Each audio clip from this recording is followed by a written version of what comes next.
আজকে আমরা দেখব সিম্পল পাস্ট টেন্স। দেখো, যে কোনো পাস্ট টেন্সই কিন্তু কোনো না কোনোভাবে অতীতের ঘটনা কাহিনী এগুলোকেই তুলে ধরে। তাহলে সিম্পল পাস্ট টেন্সের সংজ্ঞা, সিম্পল পাস্ট টেন্সে বলা হলো simple past tense is used to express an action completed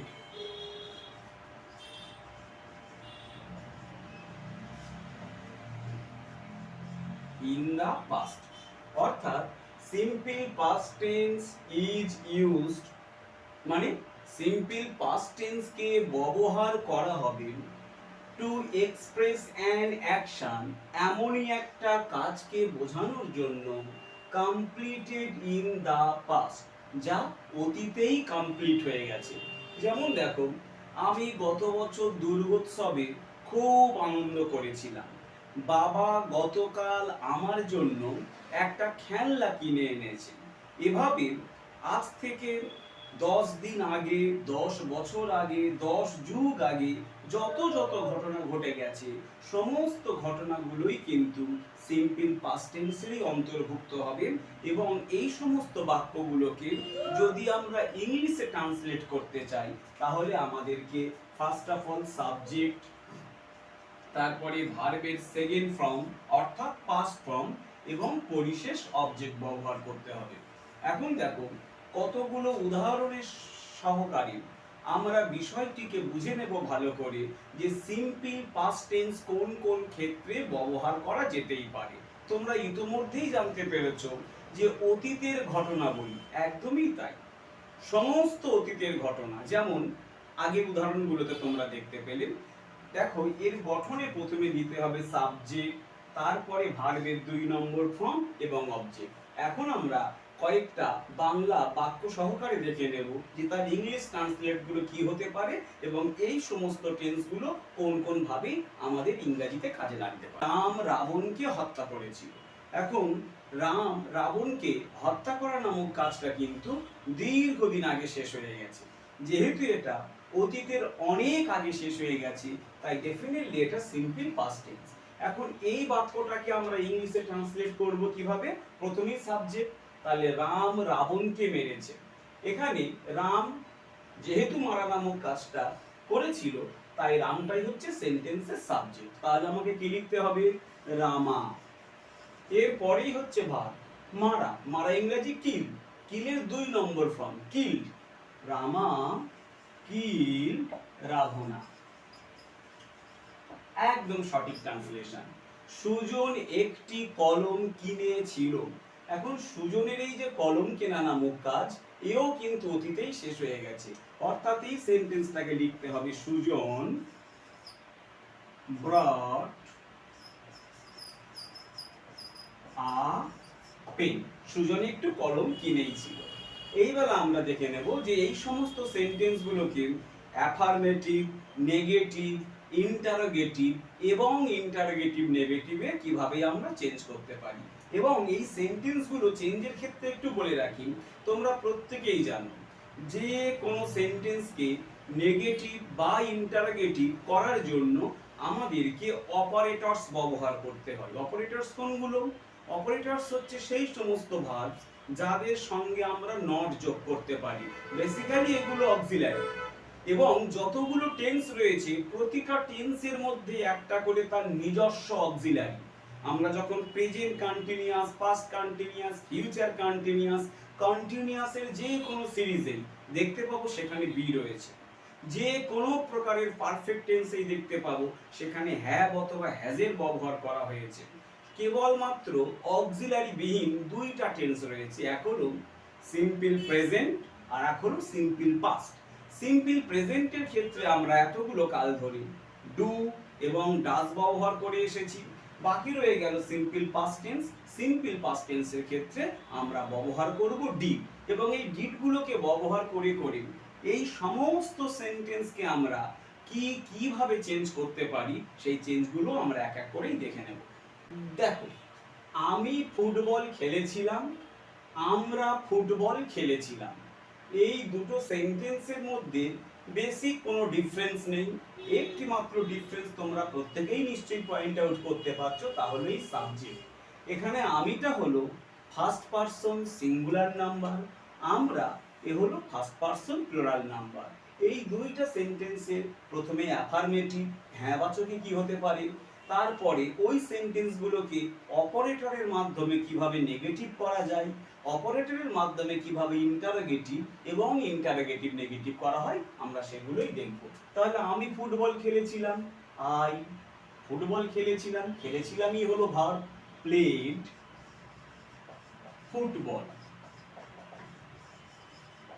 এখন এই সেন্টেন্সটাকে যদি আমরা নেগেটিভ করি তাহলে কি হবে, আমি আবারও বলি, আমরা চাইলেই সরাসরি নটকে ব্যবহার করতেই পারি না। নটকে ব্যবহার করার জন্য আমাদেরকে অপারেটরস ইউজ করতে হবে। সিম্পল পাস্টের জন্য আমরা ডিড নামক অপারেটরস ইউজ করি। I did not. এ প্রসঙ্গে মনে রাখা দরকার, কোন রকম অপারেটরস এর পরে যদি তার লোনিং অক্সিলারি হয়, অর্থাৎ ডু, ডাজ, ডিড, সর্বদাই ভার্বের এক নম্বর ফর্ম, রুট ফর্ম বা প্রেজেন্ট ফর্মই ইউজ করতে হবে। আমরা অ্যাফার্মেটিভ সেন্টেন্সে দেখলাম প্লে, ভার্বের 2 নম্বর ফর্ম, কিন্তু যখনই এটাকে আমরা নেগেটিভ করব আমরা কিন্তু ভার্বের রুট ফর্ম অর্থাৎ প্লেটাকেই ব্যবহার করব। I did not play football. আশা করি বোঝা গেল। তবু আরো একবার বলে দিই, এই আইটা সাবজেক্ট, তারপরে একটা অক্সিলারি ভার্ব, এই ক্ষেত্রে কোনো অক্সিলারি ছিল না, আমরা ডিডকে অক্সিলারি রূপে নিলাম, সেই ডিডের সঙ্গে নট ব্যবহার করলাম, এবং ডু, ডাজ, ডিড যদি কোনো সেন্টেন্সে অক্সিলারি বা অপারেটরস এর কাজ করে তখন কিন্তু এই সমস্ত মেইন ভার্বগুলো রুট ফর্ম বা প্রেজেন্ট ফর্মেই ব্যবহার করতে হবে। অর্থাৎ আই ডিড নট প্লে ফুটবলটা I did not play football হয়ে গেল। এখন দেখব ইন্টারোগেটিভ কি হতে পারে। ইন্টারোগেটিভ করার জন্য বাক্যের ভিতরে থাকা অক্সিলারিকে সর্বদাই সেন্টেন্সের আগে বা সাবজেক্টের প্রথমেই বসিয়ে দিতে হবে। তাহলে কি লিখবো আমরা, ডিড আই প্লে ফুটবল।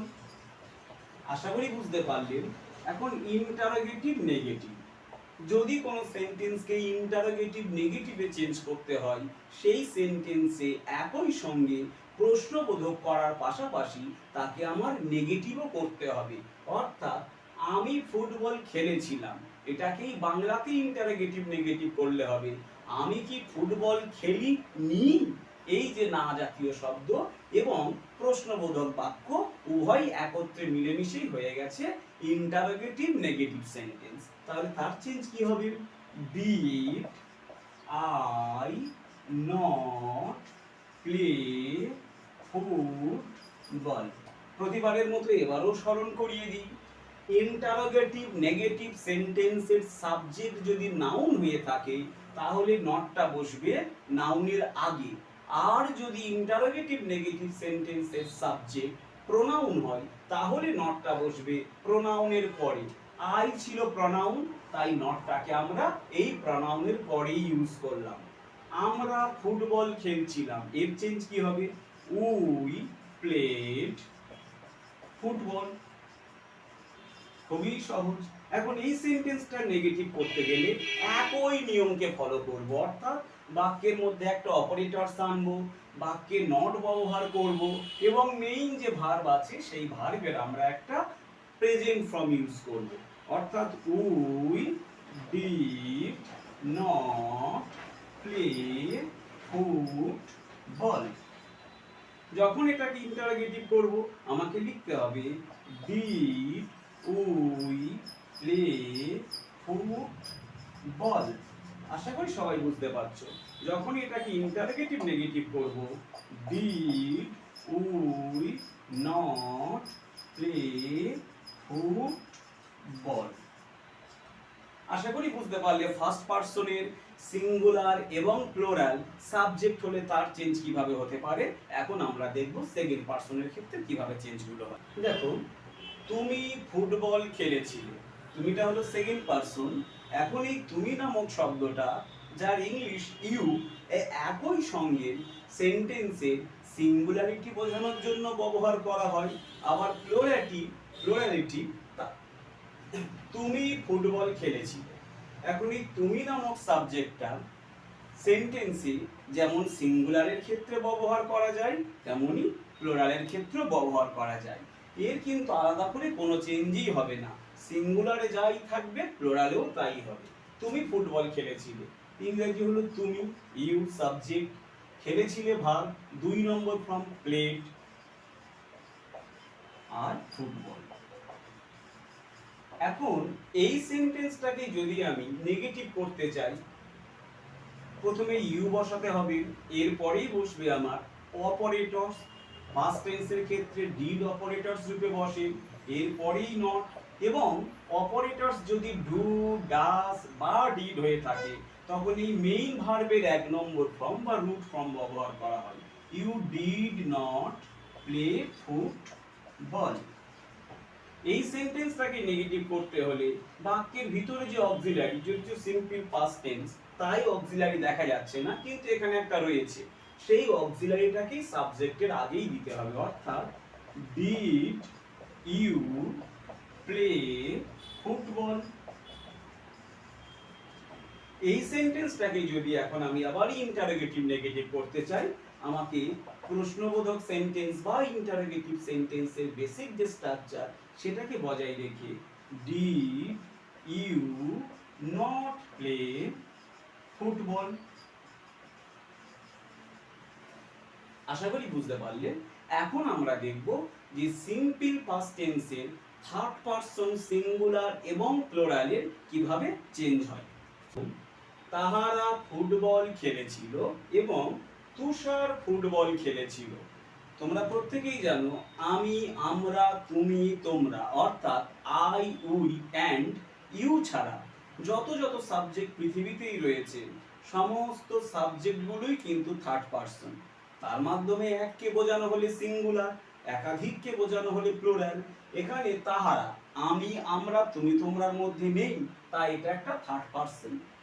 তুষার, আমি, আমরা, তুমি, তোমরার মধ্যেও নেই, তাই তুষার হলো থার্ড পারসন। তাহারার মাধ্যমে অনেককে বোঝানো হয়েছে, তাই তাহারাটা হলো থার্ড পারসন প্লুরাল নাম্বার। তুষার একজনকে বুঝিয়েছে, তাই তুষার হলো থার্ড পারসন সিঙ্গুলার নাম্বার। এখন আমরা এই সমস্ত বাক্যগুলোর চেঞ্জ দেখব। দেখো, তাহারা ফুটবল খেলেছিল, সো দে খেলেছিল, ইংরেজি প্লে, দে প্লে ফুটবল। এখন এই সেন্টেন্সটাকে নেগেটিভ করলে তোমরা আগের সেন্টেন্সগুলোতেই দেখলে সিম্পল পাস্ট টেন্স হলে ডিড এর ব্যবহার করতে হয়, সেই ডিড এখানে ব্যবহার করতে হবে। They did not play football. এখন এই সেন্টেন্সটাকে ইন্টারোগেটিভ করতে হলে এই যে ডিডটা রয়েছে এটাকেই আমি কেবল সাবজেক্টের আগেই প্লেসমেন্ট দেব। Did they play football. আবার এটাকেই ইন্টারোগেটিভ নেগেটিভ করতে হলে did they not play football. এই বেলা মজা। দেখো, এতক্ষণ ধরে আমরা কিন্তু সমস্ত প্রোনাউনেরই চেঞ্জ করেছি, যে প্রোনাউনগুলো সিম্পল পাস্ট টেন্সের ক্ষেত্রে সাবজেক্টের কাজ করেছে। এখন আমরা প্রথম নাউনকে দিয়ে দেখব। দেখো, তুষার ফুটবল খেলেছিল, সো তুষার প্লেড ফুটবল। এখন এই সেন্টেন্সকে নেগেটিভ করলে কি হবে? তুষার did not play football। এটাকেই যদি আমরা ইন্টারোগেটিভ করি, did তুষার play football। আর যদি এটাকে আমরা এখন ইন্টারোগেটিভ নেগেটিভ করি, আগের মতো করে কিন্তু চেঞ্জটা করাই যাবে না, কারণ আগের ক্ষেত্রে সেন্টেন্সের সাবজেক্টগুলো সব ছিল প্রোনাউন, কিন্তু এই ক্ষেত্রে তুষার একটা নাউন। আমি আগেও বলেছি প্রোনাউনের পরে এবং নাউনের আগে, তাহলে আমাকে লিখতে হবে did not Tushar play football. একটা কথা মনে রাখবেন, যখন ডিড এবং নটটাকে আমরা আলাদা করে বসালাম, আলাদা আলাদা ভাবে বসালাম, তখনই কিন্তু এই নিয়মটাই কার্যকর। অর্থাৎ সাবজেক্টটা নাউন নাকি প্রোনাউন সেই অনুসারে সাবজেক্টের আগে বসবে নাকি পরে বসবে তা নির্ধারিত হবে। কিন্তু যখনই দেখবে যে কোনো একটা সেন্টেন্সে কন্ট্রাক্টেড ফর্ম ইউজ করা হয়েছে, অর্থাৎ ডিড নট এর পরিবর্তে এখানে ডিডন্ট, তখন কিন্তু সাবজেক্ট নাউন না প্রোনাউন এগুলো বিচার্য হবে না। তখন যেখানেই যাই হোক না কেন ডিড নট একত্রেই বসবে, সে সাবজেক্ট নাউন হলেও বসবে, সাবজেক্ট প্রোনাউন হলেও বসবে। এখন আমি কয়েকটা ট্রান্সলেশন আরো একটু ভালোভাবেই করে দেখাবো। দেখো, এইবার আমরা সিম্পল পাস্ট টেন্সের কয়েকটা ট্রান্সলেশন হাতে কলমে শিখে নেব। অমল গতকাল বাড়ি ফিরেছিল, এই ক্ষেত্রে সাবজেক্টকে ডেফিনেটলি অমল, তাহলে আমাকে অমল গতকাল বাড়ি ফিরেছিল, এই ক্ষেত্রে আমাকে সাবজেক্টের পরে ভার্ব ব্যবহার করতে হবে। ফিরেছিলর মাধ্যমে কাজ বোঝানো হচ্ছে, অর্থাৎ এটাই হলো ভার্ব। অমল রিটার্ন, তোমরা প্রত্যেকেই জানো সিম্পল পাস্ট টেন্সের ক্ষেত্রে ভার্বের 2 নম্বর ফর্ম ইউজ করতে হয়, অর্থাৎ Amal return home yesterday.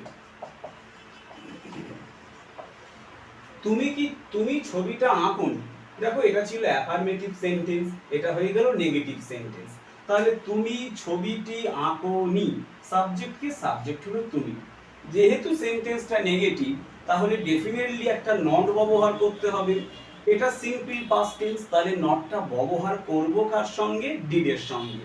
You did not draw, কোনোভাবেই কিন্তু ড্রটা ড্রিউ হবে না, কেননা আমরা এই ক্ষেত্রে অপারেটরস ব্যবহার করেছি।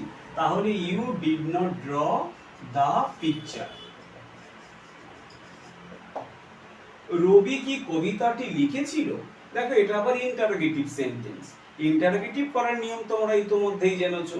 যে কোনো সেন্টেন্সকে ইন্টারোগেটিভ করতে হলে সেন্টেন্সের ভিতরে যে অক্সিলারি থাকে সেটাকেই সাবজেক্টের আগে লিখতে হয়। তাহলে রবি কি ছবিটি এঁকেছিল, এটা সিম্পল পাস্ট টেন্স, এখানে অক্সিলারির অর্থ হচ্ছে ডিড। আমি ডিডটাকেই প্রথমে লিখলাম, did Ravi write the poem. বাবা আমাকে একটি গল্প বলেছিল, এখানে সাবজেক্টকে, সাবজেক্ট হচ্ছে ফাদার। বলেছিল, বলে ইংরেজি টেল, তারই past form told me a story. আশা করি তোমরা সিম্পল পাস্ট টেন্সটাকে ভালোভাবেই বুঝতে পেরেছো। যদি ভিডিওটা ভালো লেগে থাকে চ্যানেলটাকে সাবস্ক্রাইব এবং ভিডিওতে লাইক দিয়ে পাশে থেকো।